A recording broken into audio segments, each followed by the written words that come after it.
Hal ini berawal dari Marshanda yang menyediakan kena untuk penggemarnya. Salah satu fans ternyata ada yang penasaran dengan bentuk tubuh Marshanda yang tetap terjaga meski sudah punya anak.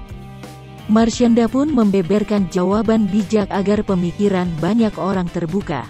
Ibunda Sienna ini menjelaskan jika wanita dinilai punya badan bagus ketika memenuhi syarat-syarat mereka. Marshanda mulanya menjawab dengan mengungkap penilaian orang yang kontras kala dirinya gemukan dan kurus. Ia mengaku banyak syarat dari para wanita pada umumnya. Marshanda memiliki standar wanita cantik menurut versinya sendiri.